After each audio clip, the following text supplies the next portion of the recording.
읽겠습니다. 하나님의 말씀은 마태복음 13장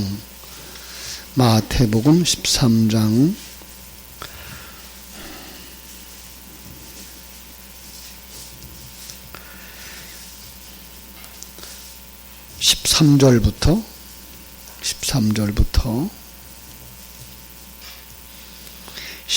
10절부터 13절까지만 보시겠습니다. 10절부터 13절 10절부터 찾으셨으면 같이 읽겠습니다. 제자들이 예수께 나와 이르되 어찌하여 그들에게 비유로 말씀하시나이까? 대답하여 이르시되 천국의 비밀을 아는 것이 너에게는 허락되었으나 그들에게는 아니 되었나니 무릇 있는 자는 받아 넘치게 되되 없는 자는 그 있는 것도 빼앗기리라. 그러므로 내가 그들에게 비유로 말하는 것은 그들이 보아도 보지 못하며 들어도 듣지 못하며 깨닫지 못함이니라. 아멘. 자, 이번 주에 우리가 마태복음을 읽자 그랬어요. 그래서 마태복음을 성경을 오랜만에 읽기 시작했다고 하는 분들이 많아서 참 감사를 드리고요. 어떤 분들은 2번 읽었다 그러고 3번 읽었다 그러고 여러 번 읽으신 분들이 있더라고요. 그런데 그 속에서 하나의 반응은 읽어도 무슨 뜻인지 잘 모르겠어요. 그래요. 읽어도 무슨 뜻인지 잘 모르겠어요. 이런 소리는 제가 자주 들어요. 중국에 있는 친구 하나가, 제자 하나가 계속해서 지금 왜 겨울에 중국에 안 오냐고, 장춘에 안 오느냐고, 그러면 내가 가면 안 되느냐고, 나는 그러죠. 와봐도 별 수 없다. 왜냐하면 이 신앙이라고 하는 것이 한순간에 깨달아지는 것도 아니고 하나님의 생명이라고 하는 것이 한순간에 성장되는 건 아니에요.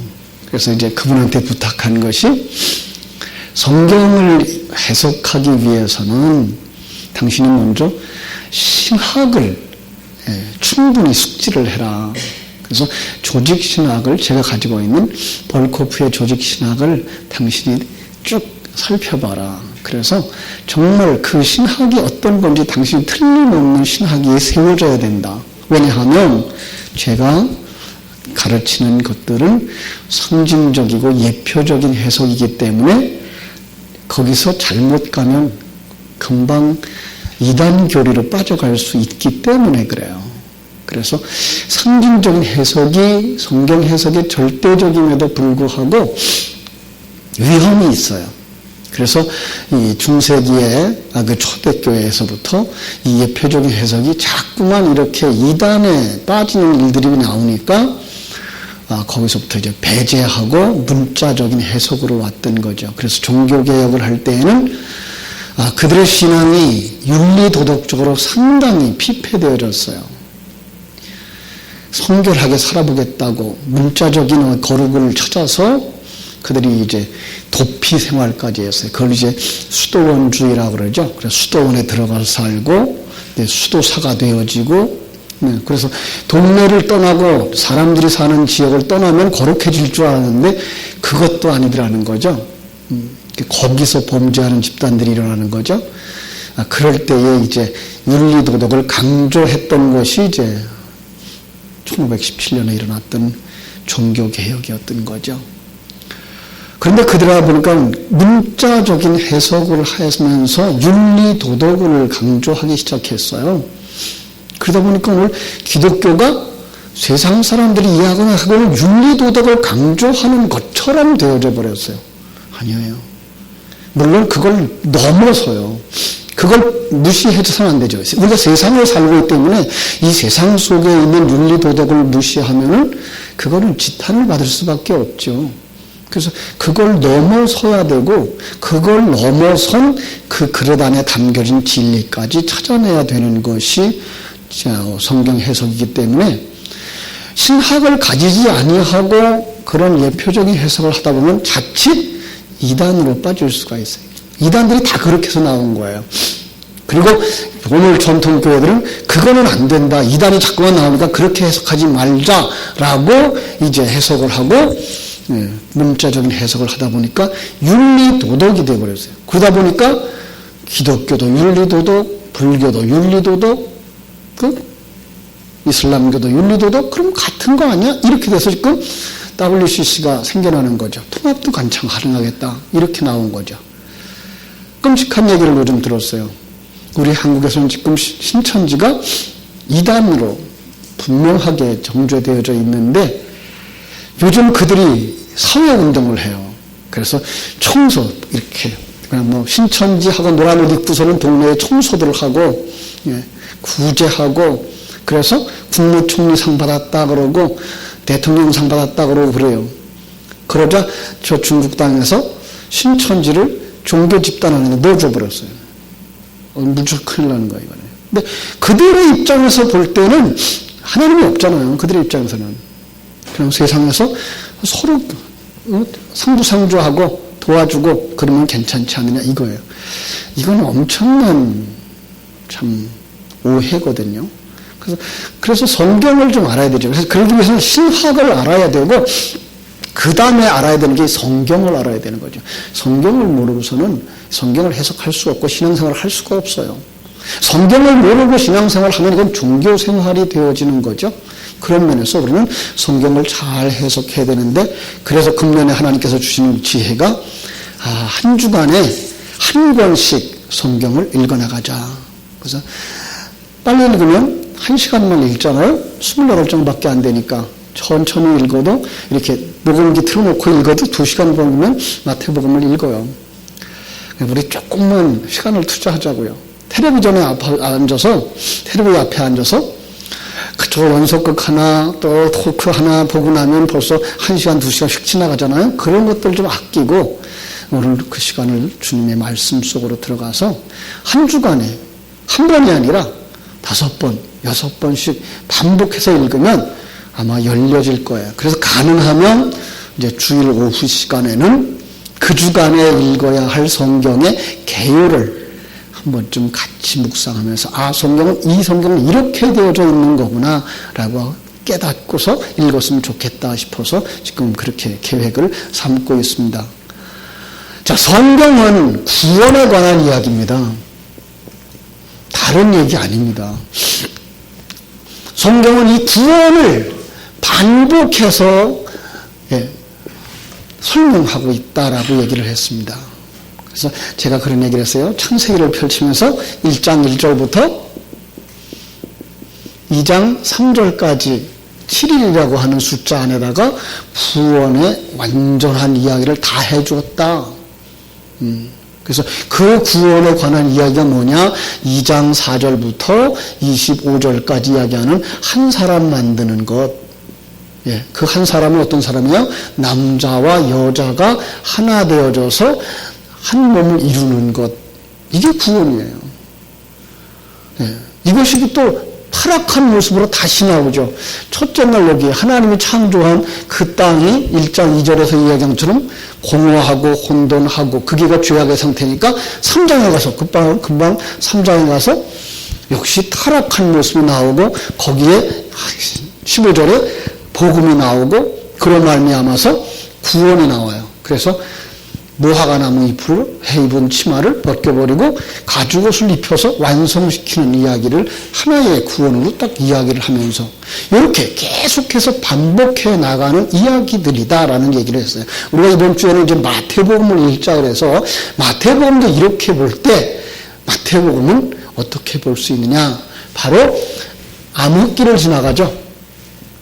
400년의 암흑기예요. 구약 성경 말라기가 써지고 마태복음이 써질 때까지 400년의 암흑기 마찬가지 뭐예요?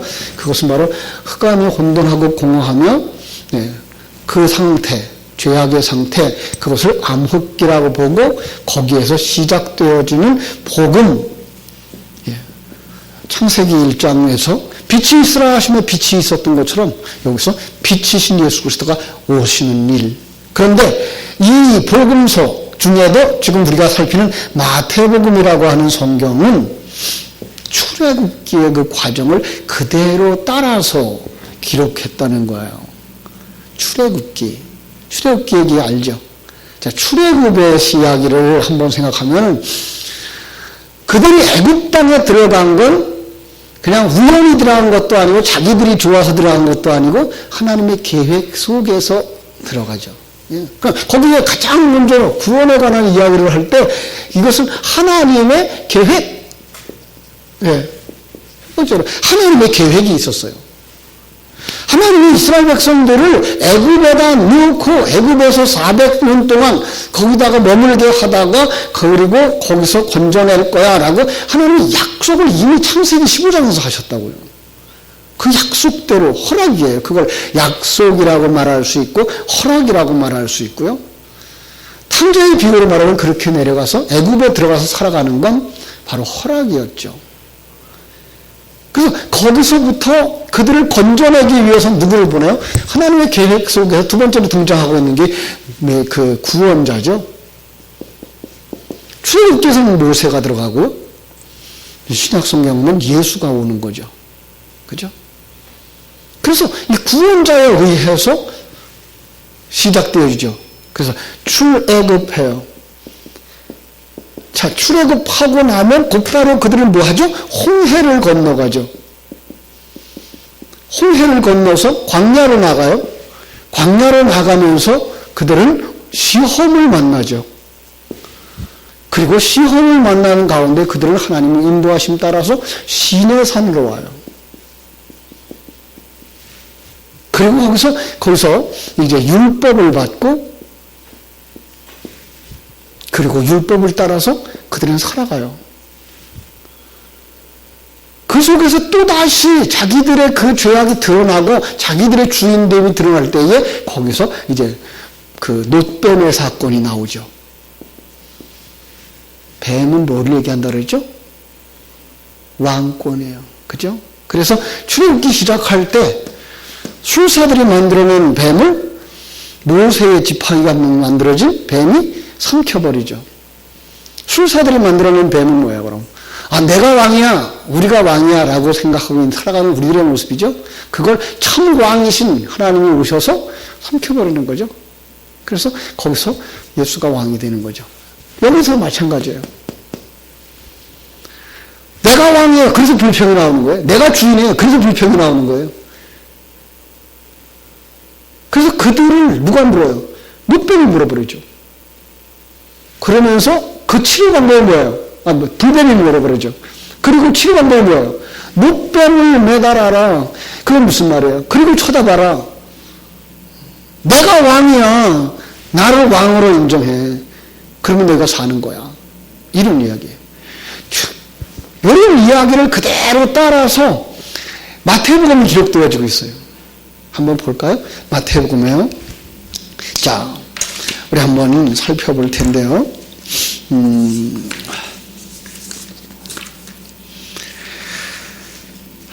우리 한번 1장으로 한번 가보겠습니다. 자, 마태복음 1장에 가면은요, 재미나게도 이 하나님의 계획은 어떻게 펼쳐진 것이냐라는 이야기가 1장에 나와요. 그래서 어떻게 계획이 펼쳐질 것이냐가 족보 속에 나와요. 근데 족보를 요약해서 말해주죠. 마지막에 가면 17절부터 뭐라고 되어 있죠?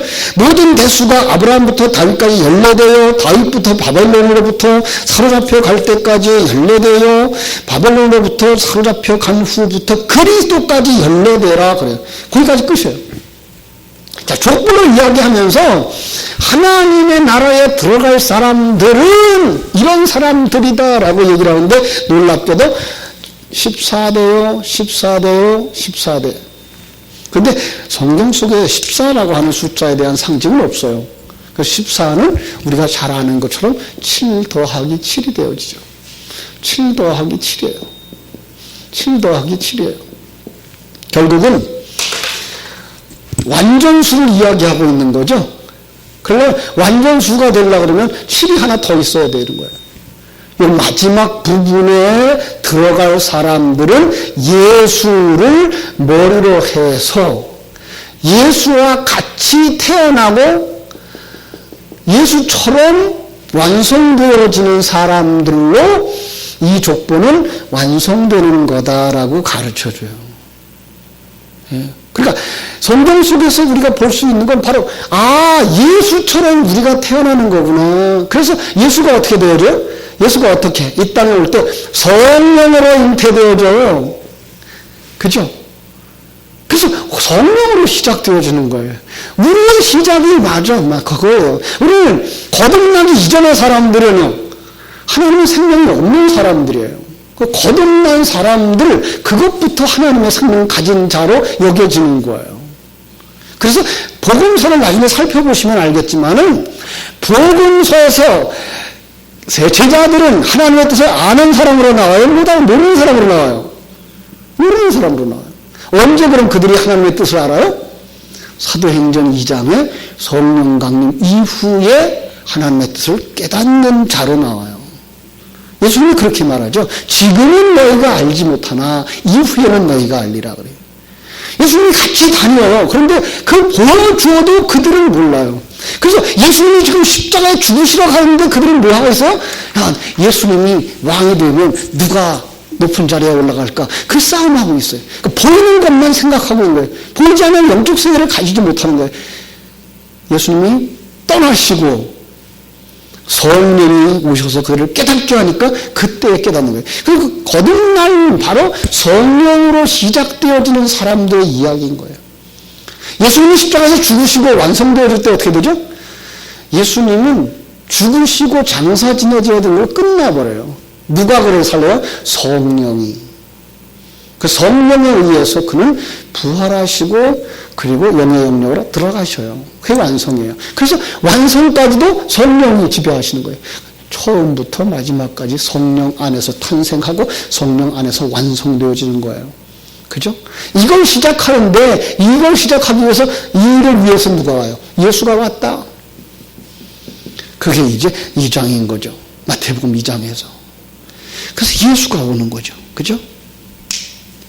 자, 그 예수는 놀랍게 2장에서, 마태복음 2장에서 오면 애굽으로 들어가요. 애굽으로 들어가요. 자, 그래서 놀랍게 애굽에서 부름을 받았다라고 하는 거예요. 애굽에서, 그리고 애굽에서 출발하는 그림으로 그려져요. 마치 애굽에 있는 이스라엘 백성들을 구원하기 위해서 모세가 애굽으로 들어갔다가 그들을 데리고 나오는 그런 그림인 거예요. 그런데 나오려고 그러면 뭐가 있어야 돼요? 뭘 건너야 돼요? 홍해를 건너야 돼요. 그죠? 그래서 예수님이 홍해를 건너는 사건을 세례라고 말하죠. 그죠? 예. 고린도전서에 보면은요, 고린도전서 10장에 보면은 너희가 모세에게 속하여 세례를 받았고 그래요. 그래서 그 모세에게 속하는 세례가 여기 하나 있어요. 세례를 요즘도 이제 그 묻는 친구들이 그런 얘기를 물어요. 왜 첫 번째 홍해에서 이것이 세례라 그러면 가나안에 들어가는데 요단강을 건너는 세례는 뭡니까 그래요. 왜 한 번 세례 받았으면 됐지 왜 또 두 번째 세례가 필요합니까? 여러분 어떻게 생각하시나요? 이거를 그냥 숫자적이고 시간적으로만 살펴보면 첫 번째 세례 받아야 되고 두 번째 세례 받아야 돼요. 그런데요, 성경은 여기서부터 여기까지가 세례예요. 세례가 뭐죠? 죽고 살아나는 거예요. 예. 이 과정이 옛사람이 죽음이고 새 사람이 살아나는 그림인 거예요. 예. 그래서 예수님은 이 땅에서 세례받으실 이유가 사실은 없었죠. 그런데 세례받으세요. 왜요? 그 예수님의 생애를 통해서 세례 이야기할 때는 그걸 우리와 연합되는 세례 이렇게 말해요. 그래서 예수님이 마태복음 3장에서 나오는 세례는 우리와 하나 되어지는 세례. 그런데 누가복음에 가보면은 내가 받을 세례가 또 있다 그래요. 뭘 얘기했을까요? 십자가의 죽으심과 무덤에서 부활하심을 이야기하는 거예요. 완성의 십자가예요. 결국은 여기서부터 우리와 하나 되어져서 이 과정을 다 거쳐서 여기서 우리와 함께 천국에 들어가는 그 세례를 이야기하고 이것이 바로 우리의 신앙생활인 것을 우리가 알 수가 있는 거죠. 자, 그래서 3장에서 세례를 받아요. 세례를 받고 4장은 그럼 어디 가요? 홍해를 건넜으면 어디로 갈까요? 광야로 나가시죠. 광야에서 뭘 받아요? 시험을 받아요. 그럼 마태복음 4장에서는 뭘 받아요? 시험을 받아요. 자, 그런데 이스라엘 백성들은 광야에서 시험에 떨어져요. 예수님은 시험에 승리해요. 참 재미난 것을 좀 보거든요. 여러분, 이스라엘 백성들이 광야에서 뭘 먹었을까요? 만나. 네, 하나님이 이스라엘 백성들에게 만나를 주신 이유가 뭘까요? 조금 더 바꿔서 얘기할게요. 오늘 하나님이 여러분들에게 만나를 주시죠. 뭘로 주셔요? 말씀으로, 성찬으로. 그죠? 예. 그런데 그 만나를 먹으면 어떻게 되어질까요? 죽어요. 그죠? 옛사람이 죽는 거예요. 그걸 갖다가 성경은 뭐라고 말해요? 그들의 불평이 기력이 쇠해졌다 그래요. 그래서 그들은 뭘 달라 그래요? 보양식품 달라 그래요. 고기를 달라 그래요. 파라, 부추, 마늘을 달라 그래요. 오이를 달라 그래요. 그게 뭐예요? 보양식품이에요. 옛사람의 기를 살려달라는 거예요. 하나님은요, 만나를 먹여서 자기 부인으로 십자가로 우리를 부인시키는 사역을 하고 계신 거예요. 그럼 만나 먹고서 기울이 쇠해지는 건, 옛사람이 무너지는 건, 이건 정상적인 거예요. 그런데 그들은 그게 싫은 거예요. 그걸 싫어서 어디로 가고 싶은 거예요? 애굽으로 가고 싶은 거예요. 근데 애굽으로 못 가도록 만들었어요. 홍해를 막아버렸어요. 그죠? 그러니까 우리는 이 땅에서 신앙생활을 하면서 뒷걸음질 치고 싶어도 칠 수가 없어. 하나님의 생명을 가진 사람은 아무리 뒤로 돌아가고 싶어도 돌아갈 수가 없어. 하나님이 돌아가도록 내버려 두시질 않아요. 광야길에서 시험을 통과하죠. 그래서 그들을 하나님이 인도하셔요. 어디로? 신의 산으로. 그래서 5장에 가면 산에 올라가요. 마태복음 5장에 가면 산에 올라가요. 그죠? 그래서 산상수훈 5장, 6장, 7장이 산상수훈이 모세가 하나님께 받은 십계명 안에 담겨진 내용을 풀어 해석해 주는 거예요. 너희는 구원받은 자들이야. 너희는 하나님을 사랑하는 자들이 하나님을 사랑하고 이웃을 사랑해야지. 이게 십계명이잖아요. 그 하나님을 아는 것, 네가 하나님의 백성인 것을 아는 것, 하나님의 백성이 하나님의 백성답게 사는 것, 그것은 바로 이것이 아가 5장, 6장, 7장이에요. 그러고 나면 8장 1절에서 산에서 내려오죠. 한번 볼까요? 마태복음 8장 1절. 예수께서 산에서 내려오시니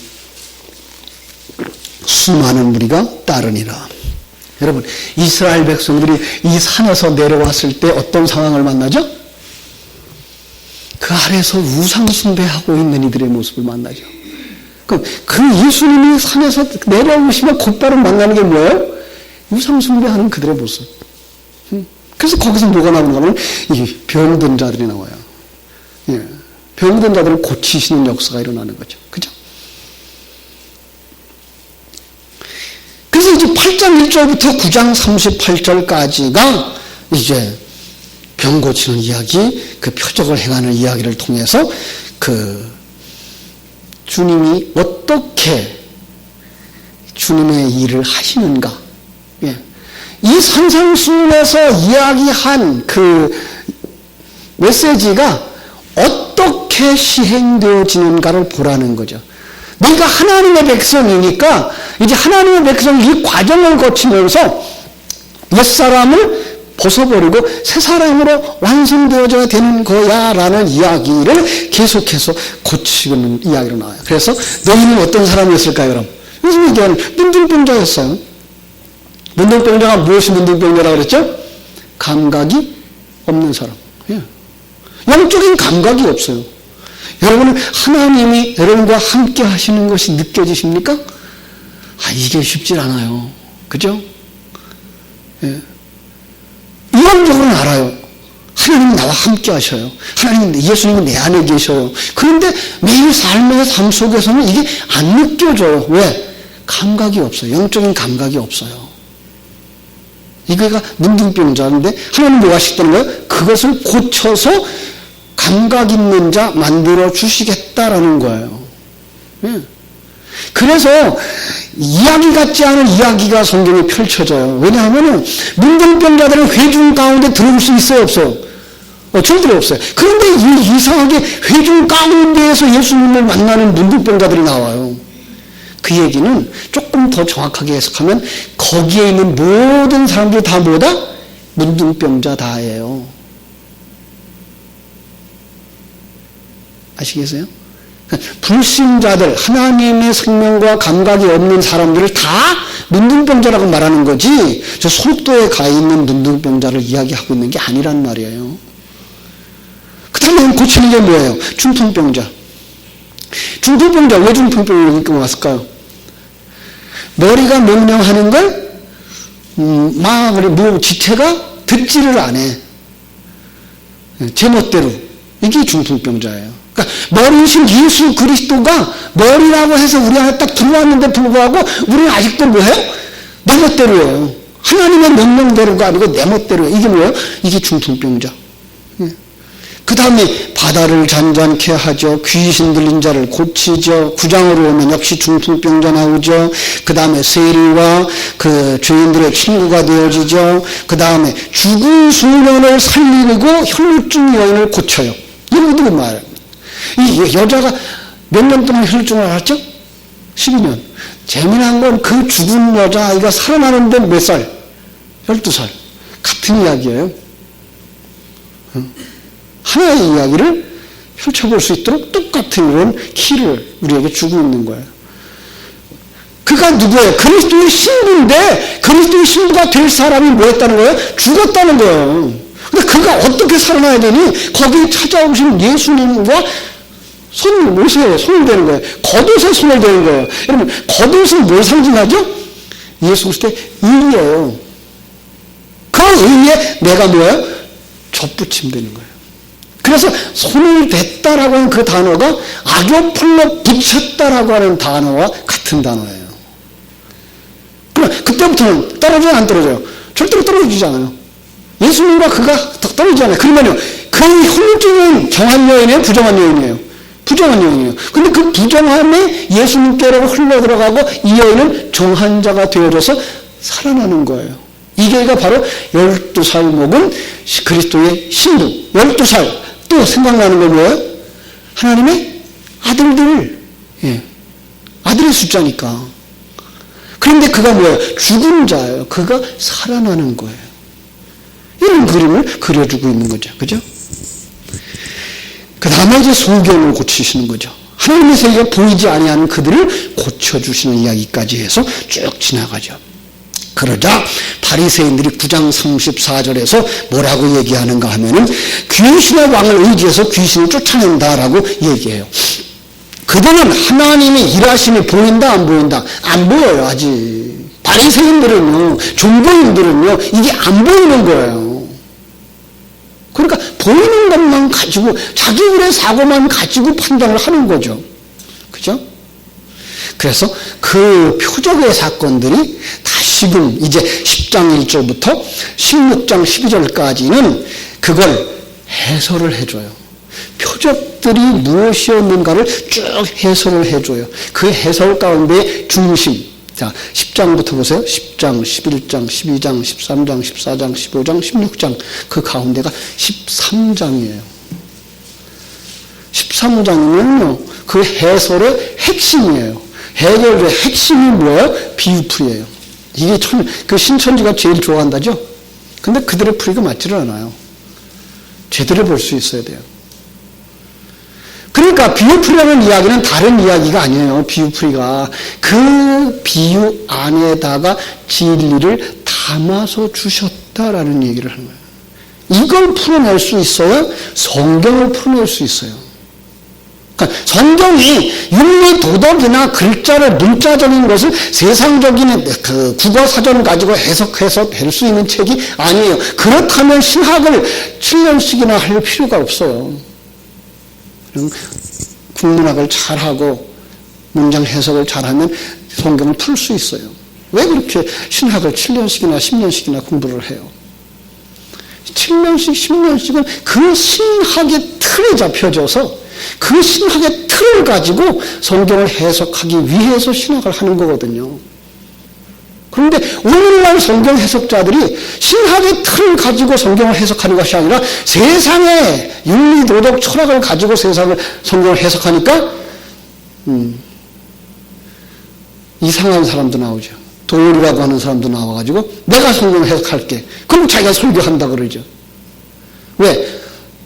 오늘날 세상 그 많은 목사님들의 설교가 철학적으로나 윤리 도덕적으로나 자기만 못하는 것이 여겨지거든요. 아니요. 그건 엄청난 오해예요. 여러분, 신학으로 풀어서 세상의 철학을 가진 사람들이라도 보지 못하는 것을 보여주는 것이 바로 이 설교여야 되는 거죠. 그래서 비유풀이에 거기서 쭉 풀어져요.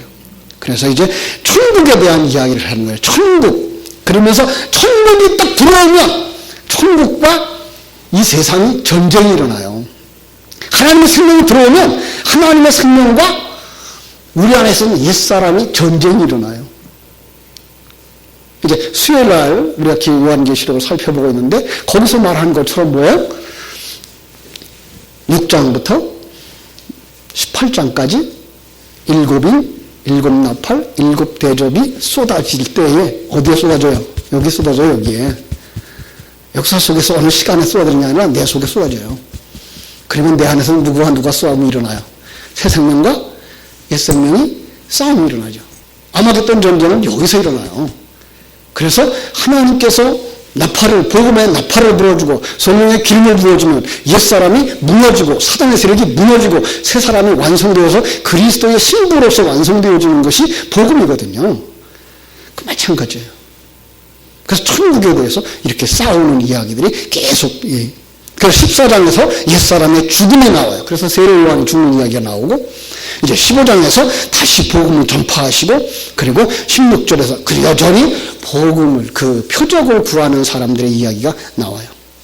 그러면서 이제 16장부터 13절부터 20장 34절까지 다시 강론이 나와요. 16장 13절 이후에는 베드로의 신앙 고백으로 시작해서요, 성자 하나님의 사역의 완성인 그 죽음과 부활과 승귀를 설명을 딱 해줘요. 자, 그런데 아까 얘기했어요. 제자들이 그 당시에 그들은 거듭나지 못한 사람이라 하나님의 세계를 설명해도 알아듣는다, 못 알아듣는다? 못 알아들어요. 그래서 그들은 누구라고 소리 들어요? 신앙 고백을 했어요. 주는 그리스도시요 살아계신 하나님의 아들이십니다. 그러면은 그들은 그것이 바른 대답이에요. 그 대답에다가 진리를 담아준 건데 그거를 보지 못하는 거예요. 진리를 보지 못하고 그림만 보는 거예요. 그래서 예수님이 알았나 보다 그러고서 자기의 죽음과 이 세상을 떠날 것에 대하여 설명하자 베드로가 가로막고 나오죠. 예수님 그러면 안 됩니다. 그럼 우리는 뭐가 됩니까? 우리 예수님만 바라보고 여기까지 따라왔는데 예수님 안 가버리신다면 우리는 뭐 닭 쫓은 개? 하늘 쳐다보는 거 아닙니까? 그러자 예수님 뭐라 그러죠? 야 이놈아, 너는 사단이다. 사단아. 그 사단이 어떤 게 사단이에요? 하나님의 일은 생각지 아니하고 사람의 일만 생각하는 거다. 그래서 쭉 설명을 해주죠. 그죠? 그래서 중요한 이야기가 이제 16장 24절부터 28절까지 펼쳐지는 거예요. 그러고 나서 예수님이 다시 한번 그들 앞에 보여주는 게 뭔가 하면 17장의 변화산 사건이에요. 자, 17장 한번 보겠습니다.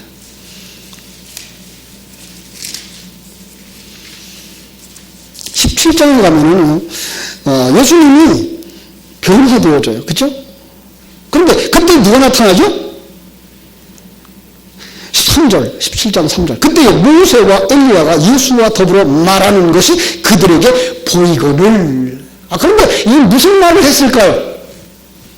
무슨 말을 했을까요? 요거 똑같은 이야기들이 누가복음 9장 28절로 36절에도 나오고요. 마가복음 9장 2절로 13절에도 나와요.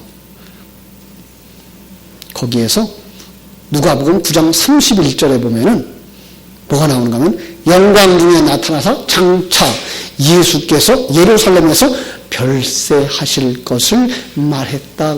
근데 그 별세라는 그 단어가 무슨 단어인가 하면 엑소도스예요.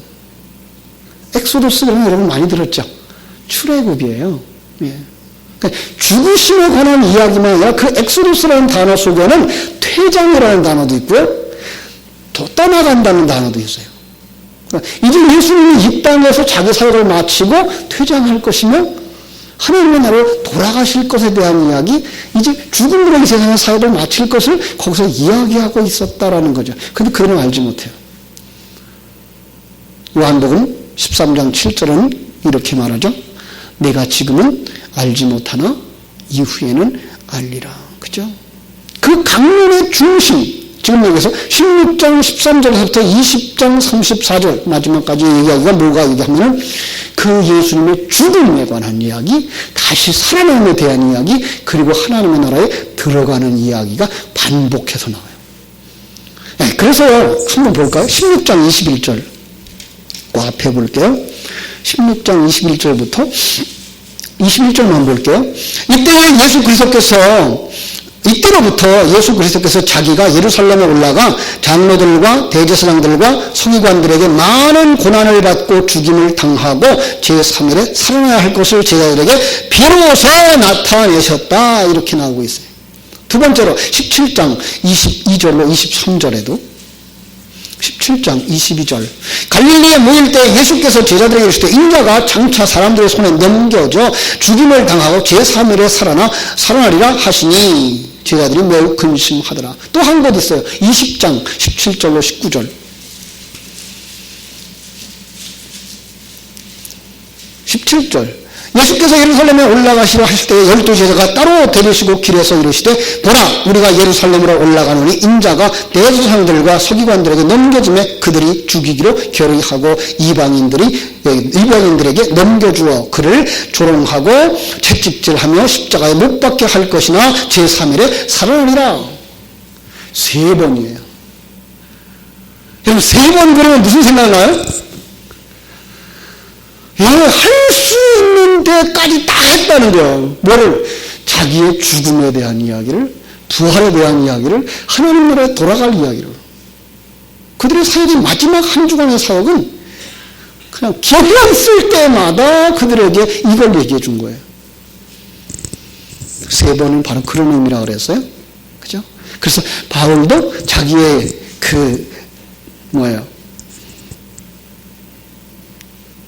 오게티처럼 자기가 있었잖아요. 그죠? 그것이 없어지기를 3번 기도했다 그랬죠. 하나, 둘, 셋 요거일까요? 아니고 할 수 있을 만큼. 그랬더니 하나님의 은혜가 뭐예요? 내 은혜가 내게 족하다. 그렇게 말씀하셨죠. 여기서도예요. 예수님은 그들에게 할 수 있는 데까지. 다시 말하면 설교를 할 때마다 근데 그들이 여전히 못 알아듣더라. 왜? 성령이 임하셔야 된다니까요. 그러니까 그렇게 깨닫지 알지 못하는 거예요. 그죠? 깨달아 알지 못하면 뭐해요? 깨달아 알지 못하면 18절에서 얘기해요. 누가 크냐? 누가 크냐? 내가 잘났어. 요즘 우리 세상에서는 우리 신앙생활 하면서는 누가 크냐? 어떻게 누가 크냐로 하죠? 천국에 가서 누가 큰 상급 받을 거냐? 이런 말로 바꿔서 얘기를 하죠. 누가 큰 상급 받을까요? 그걸 따질 이유가 없다는 거예요. 물론 천국에 가면은 큰 사람도 있고 작은 사람도 있고요. 예. 왜? 하나님이 크게 만든 사람은 큰 일 해야 되고 작게 만든 사람은 작은 일 해야 돼요. 그래도 만족하며 살아요. 왜? 하나님이 만드신 것이기 때문에. 거기에 무슨 상급에 대한 이야기가 나와요. 목사는 상이 더 많을까요? 선교사는 상이 더 많아요? 아니요. 하나님이 원하시는 것은 당신의 은사와 능력을 가지고 당신의 자리에 쓰시는 거예요. 그럼 우리는 어디서든지 증인드려야 되는 거예요. 집에 있을 땐 집에서, 직장에 있을 땐 직장에서, 국내에 놔두면 국내에서, 해외에 놔두면 해외에서, 어디서든지 증인의 삶을 살아가야 되는 게 이게 우리들의 모습이에요. 그리고 우리들의 삶은 마지막에 뭘로 끝나야 돼요? 순교로 끝나야 돼요. 순교가 뭐예요? 주님을 위해서 자기 생명을 내려놓는 거. 예, 이 사람 끝나는 거. 그냥 저 아랍권에 들어가서 예수 믿으라고 전하다가 죽었다, 그거가 순교가 아니라 우리의 전체 일생 속에서 자기를 부인하는 삶을 살고 있는 자들을 향하여 뭐라 그래요? 순교자라. 우리 모두가 다 순교자여야 되는 거예요. 그리고 순교자의 특징을 요한계시록에서는 뭐라고 그랬다고 그랬죠? 이런 거 나중에 퀴즈 할 거예요. 목배임을 당한 자. 왜 목배임을 당한다고 그랬죠? 새 머리 갖다가 얹으려고. 예. 새 머리 누구 머리? 예수님. 예. 우리는 그래서 다 목배임을 당하고 목이 달라진 사람이에요. 옆에 사람 쳐다봐. 옛날 그 사람인가 달라졌나? 그죠? 자, 그러면서 이제 21장부터 27장까지 마지막 7일간의 사역이 나와요. 마지막 7일간의 사역. 한번 21장 가보겠습니다. 벌써 시간이 많이 갔네요. 21장에 가면 예루살렘으로 들어가시는 이야기가 나와요. 그죠? 자, 예루살렘으로 들어가셔요. 예루살렘에 들어가시면 성전으로 들어가셔요. 그러니까 예루살렘, 성전, 이거 다 뭐예요? 그게 우리라니까요. 그런데 거기서 뭐예요? 뭐 하자고 예수님 그러죠? 성전을 헐어라. 성전을 헐어라. 그러니까 그 성전은 이제까지 우리가 신전으로 삼고 있었던 우상숭배하던 신전이에요. 그거 헐어라. 그러면 내가 사흘 만에, 그죠? 사흘 동안에. 그 사흘은 어떤 사흘일까요? 천지창조의 엿새 중에 사흘이에요. 틀을 잡았던 3일과 채우는 3일의 그 3일이에요. 사흘 동안에 뭘 할 거예요? 완전히 바꿀 거예요. 그래서 성전을 세우는 거예요. 이제까지 자기들의 돈을 갖다가 단을 쌓던 건축자들, 그들이 버린 돌이 이제 성전의 기초석이 되어져요. 예수가 머릿돌이 되어지고 우리는 그 예수를 닮은 그 다음의 돌이 되어져서 우리로 완성되어지는 성전을 이루게 되는 거죠. 그죠? 자, 그러면서 이제 21장 18절로 22절에서 이제 무화과나무를 죽여버려요. 자, 무화과나무를 죽여버려요. 무화과나무 그러면 어디부터 생각나야 된다 그랬죠?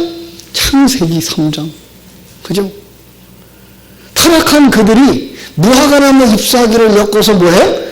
치마를. 그러니까 무화과나무 잎사귀로 만든 그 치마나 무화과나무는 그저 지나가는 행인들에게 먹을 걸 주었던 그런 얘기가 아니라 뭐예요? 꽃도 아닌 것이, 열매도 아닌 것이, 꽃인 채 하고 열매인 채 하는 이게 옛사람이에요. 그걸 뭐 하는 거예요? 부숴버리는 거죠. 이제 우리는 어떤 열매를 맺어야 돼요? 포도나무 열매를 맺어야 돼요. 그죠? 참 포도나무에 붙어서 열매를 맺는 자가 되어져야 되는 거죠. 그죠? 그리고 또 이제 포도원 농부의 비유를 통해서 종들을 핍박하는 그 이야기들을 쭉 이야기하고 있는 거예요. 자, 그러면서 이제 이런 힘으로 그게 가능하냐, 불가능하다. 그래서 22장에서는 은혜로 되어진다라는 얘기를 아주 강조하면서 혼인잔치에 청함받은 이야기를 해요. 혼인잔치에 청함을 받았어요. 그래서 다 예복을 주어서 입혔어요. 그랬더니 저 끝에 앉은 사람이 예복을 안 입었어요. 왜? 내 의가, 내 행위가, 내가 입은 옷이 그 잔치 주인이 준 옷보다 더 좋다는 거죠. 아직도 뭐 하고 있는 거예요? 아, 나는 아무것도 아니구나를 인정하지 않은 사람. 그 사람은 어떻게 한다고요? 내쫓아요. 네. 그러니까 거기에 들어온 사람들은 모두가 다 하나님의 은혜로만 되어진 거다라고 얘기를 하는 거죠. 그죠? 그러니까 23장에 가서 그렇게 가르치고 있는 바리새인들, 서기관들을 꾸짖어요. 뭘 어떻게? 글자 그대로. 그릇만 가르치는 자들, 그릇 속에 있는 진리를 보여주지 못하고 그 내용을 풀어주지 못하고 그 겉껍질만, 율법만, 제도만, 그리고 제사만 가르치고 있는 이들을 향해서 책망하죠. 그 책망 가운데 아주 무서운 책망이 뭐예요? 23장 15절. 와 있을진저 외식하는 서기관들과 바리새인들이여, 너희는 경인 한 사람을 얻기 위하여 바다와 육지를 둘 다 내가 생기면 너희보다 배나 더 지옥 자식이 되게 하는도다, 이렇게 말하죠. 자, 그들도 뭐 한다고요? 교인 만들기 위해서 수고를 한다고, 애를 쓴다고. 그런데 그들을 하나 데려오면 뭐 한다고요? 배나 더 지옥 자식 되게 한다고요. 왜? 가르치는 그 선생이 뭐가 있어요? 소금이니까 그들을 어떻게 소금되게 만드는 거예요. 이단이 그 걱정이 그거죠. 제대로 못 가르치는 교회의 문제가 그거죠. 계속 잘못 가르쳐놓으면 그들은 그게 신앙인 줄 알고 거기에 묶여 있다니까요. 못 나오는 거예요.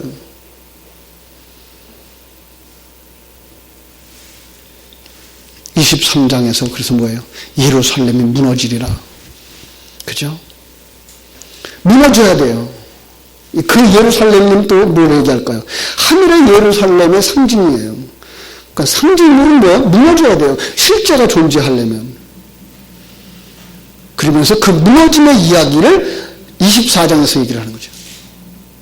그러나 마태복음 24장의 이야기도 몇 년 후에 일어날 일이 아니고 전쟁의 이야기, 지진의 이야기, 이 천지재변의 이야기는 이거는 노아 홍수 때부터 있었다니까요. 계속 있었던 거예요. 믿는 자 핍박하는 일이 계속 있었던 일이에요. 누구 사람 곁에서, 믿는 사람 곁에서, 믿는 사람 안에서, 우리 안에 일어나는 일이에요. 우리 안에. 근데 그건 무엇을 무너뜨리고 있는 거예요? 옛사람 무너뜨리고 있는 거예요, 사실은요. 그걸 깨달아 아는 자들은 뭐예요? 준비해야 되죠. 그래서 그 25장에 가면 뭐 하는 게 나와요? 준비하는 여자들이 나오는 거죠. 그렇죠? 예, 그래서 열처녀가 준비하죠. 그죠? 달란트를 가진 자들이 준비하죠. 그러면서 이제 그것을 실제로 이루시는 예수 그리스도의 마지막 순환과 죽음, 26장, 27장, 그리고 나서 완성되어져요. 그죠? 그리고 나면 28장에서 첫 열매로 부활하시는 예수님. 그 예수님은 이제 첫 열매로 부활하셔서 마지막 부탁해요. 두려워하지 마라. 내가 너와 함께 있잖아. 놀라지 마라. 내가 네 하나님이잖아. 빌립보서 1장 6절에 말한 것처럼 너희 안에서 착한 일을 시작하신 이가 반드시 이루실 줄을 우리는 확신한다. 예. 오늘 마태복음 한번 다 읽었어요. 그죠? 이렇게 읽으면 쉽잖아요. 그래서 오늘 말씀을 여러분들이 늘 되새김질하면서 그렇게 나누어서 보면 그렇게 쉽게 넘어갈 수 있구나. 성경의 이야기는 많은 이야기들을 하는 것 같지만 바로 우리들을 이렇게 새 하늘과 새 땅으로 만드시고 새 예루살렘으로 만드시고 신부로 만드시고 하나님의 아들로 만드시기 위해서 일하시는 성령 하나님, 그리고 성자 하나님의 일하심에 대한 이야기들을 이렇게 기록하고 있는 거구나. 이렇게 보시면 성경은 아주 쉽게 풀리는, 그리고 충돌이 없는, 그래서 오류가 없는 책인 것을 우리가 느끼게 될 겁니다. 오늘 말씀을 묵상하시면서 아직까지 성경을 읽지 못하신 분이라면 내일이라도 성경을, 마태복음을 한번 쭉 읽으셔서 천천히 읽어도 2시간 걸리더라고요. 그러니까 2시간 안 걸려요. 빨리 읽으면 1시간만 읽어요. 그래서 여러분들 한 2번, 3번 반복해서 보시면은 마태복음 속에 담아주신, 이게 출애굽의 이야기구나. 출애굽의 이런 과정을 통해서 이야기하고 있는, 거기에 덧붙여서 설명하는 것들이구나를 깨달아 알게 될 때 복음서가 여러분의 이야기가 되어져요. 내 이야기가 되어져요. 그래서 성경을 읽으면서 나의 어느 부분을 이야기하고 있는 거구나 깨달아 알 때 여러분들 속에 큰 은혜로 말씀이 살아나게 될 줄로 믿습니다. 기도하겠습니다. 하나님 우리 아버지, 크신 은혜와 사랑을 감사하고 감사합니다.